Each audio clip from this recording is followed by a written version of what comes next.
This is a Hobbit, the Silmarillion crossover PODFIC of Ancient Evil by Solitary Bird, read for you by Solitary Bird. This fic is rated G.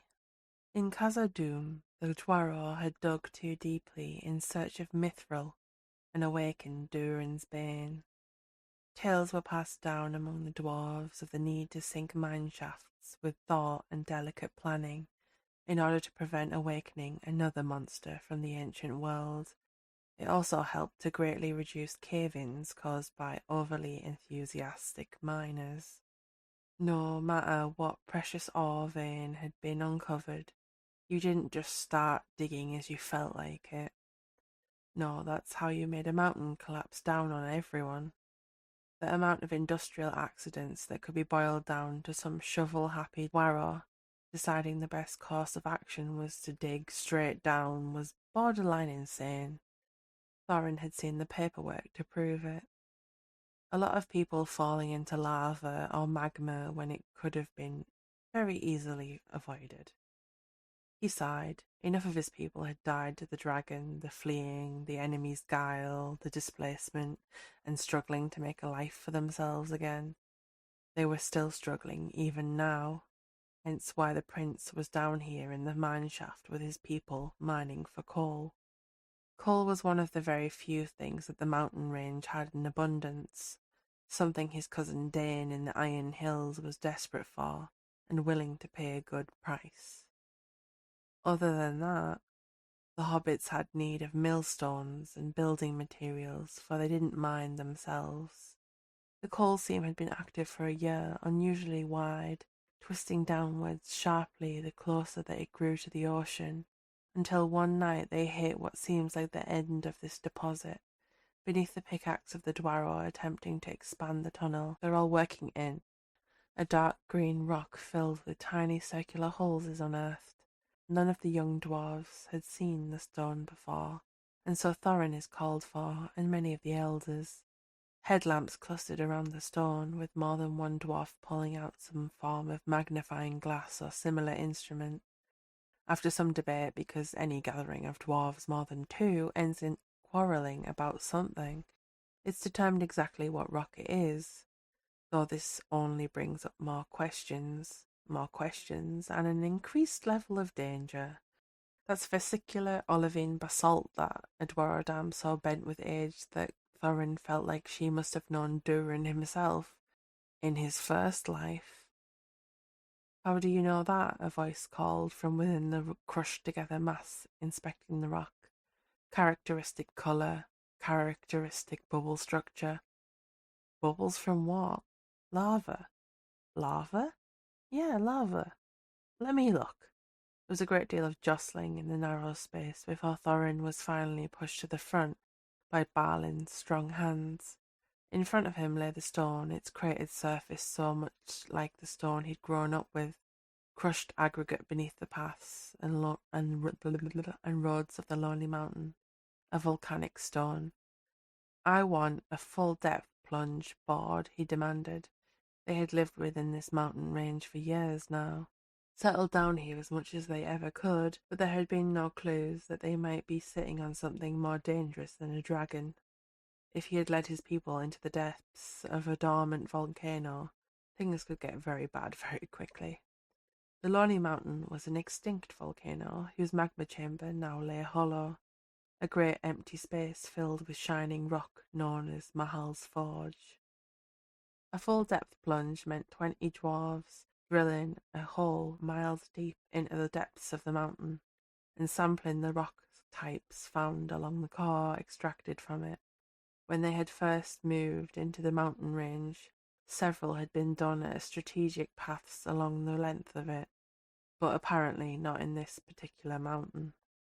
Drilling the hole took days. There weren't enough dwarves trained to use the equipment around the clock, so it had been stopped overnight.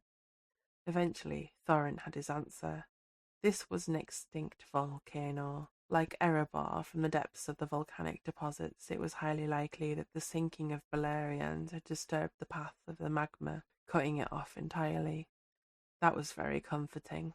It did mean, though, that the likelihood of higher value stones and possibly even gems being found had increased significantly. Maybe Mahal was smiling down on them from his forge, knowing just how hard the winter had been in their isolation. He sent Dwalin to gather the Sisters of Stone so they may praise this finding.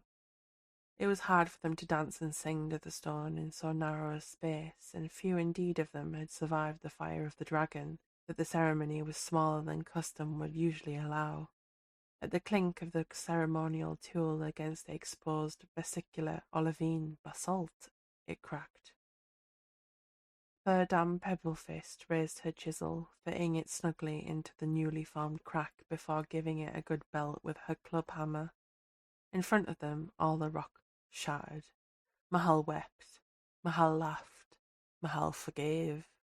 A faceted gem rolled out of the hole left behind.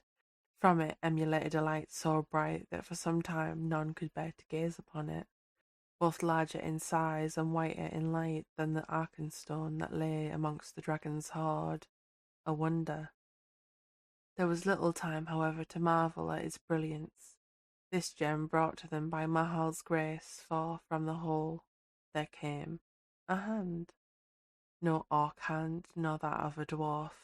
It was the hand of a man or elf, badly burned and grasping at the air. Someone screamed, and the sisters dropped the ceremonial tools, but Dis rushed forward. Dis, but Dis rushed forward, to help widen the hole, to console the one on the other side, to hold their hand. Thoradin. Who's Thoradin? Thorin had little knowledge of the ancient Cuzdal once spoken within the bounds of Khazad-dûm. He had been too young to be formally trained in it before his people had to flee, but could recognize the characteristic Khazad-dûm lisp anywhere. Apparently it had been significantly more severe originally than it was now. Working together, the now no longer terrified Sisters of Stone and Thorin's own sister worked to free the being. For a moment, Thorin was terrified that they had performed the ceremony so distastefully that Mahal had accidentally been summoned, and they were being tasked with chiseling him out of his own stone. Luckily, that was not so. What had been summoned, for there was no way an elf had survived inside a volcanic stone since at least the Second Age, was a very grumpy elf. He did not look like any elf Thorin had ever seen. Red-haired, taller, wider, and at his breast not the stagging leaf of Mirkwood, nor the silver filigree of Rivendell, or the golden leaf or swans of Lothlorien, nor Círdan's ship wheel surrounded by white wave, shorted by white wave. Nor Círdan's ship wheel surrounded by white waves. It was instead a red 8-pointed star. He couldn't speak Westron, so Thorin sent for a lawmaster, one of the few that know Cuzdal so old, and who, luckily, also knew Sindarin. Between the two languages, they managed to figure out some understanding of what was going on. Apparently, he'd fallen into the side vent of a volcano, felt himself burning, and then woken up to them hammering away. Dis reached for a hand that wasn't there, but recovered by wrapping her long fingers around what might have once been the elf's wrist. Whatever had cost him his hand had not come from a surgeon's knife. The skin had scarred into a gnarled and thick mass. She did not flinch. There had been injuries amongst the fleeing much worse to gaze upon than their visitors. He stared down at her with a look that spoke more of awe than of fear or danger, as if no one had ever dared touch it. As they walked past the shocked crowd, the elf had to bend almost in half to make it through the coal seam, and whilst he was distracted, Dis collected the gem and placed it in one of her many deep pockets. All Thorin could do was follow behind her, bringing the lawmaster in her wake. Eventually they find themselves standing in a space where their visitor can stand once more, at his full and considerable height.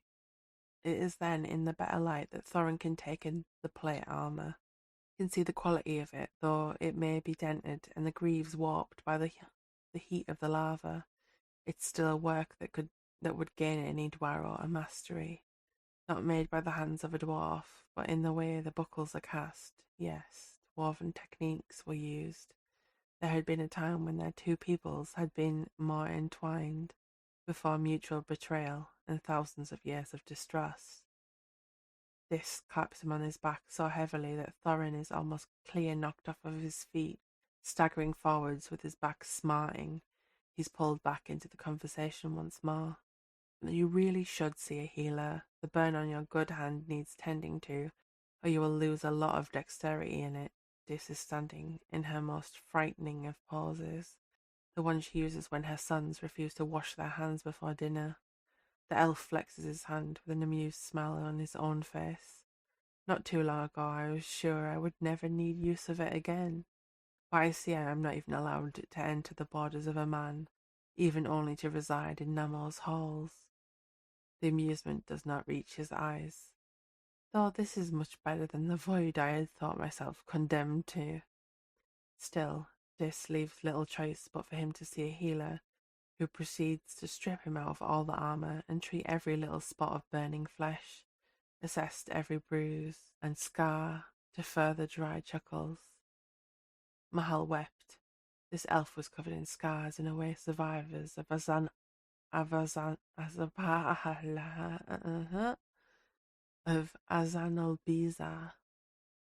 This elf was covered in scars in a way survivors of Azanulbiza were, if not worse. Thorin had never seen someone this badly injured and still capable of walking, never mind making concerning jokes about it. I've had worse, he chuckles, and he means it. Thorin can see the horror still reflected in his eyes. The end. Thank you for listening.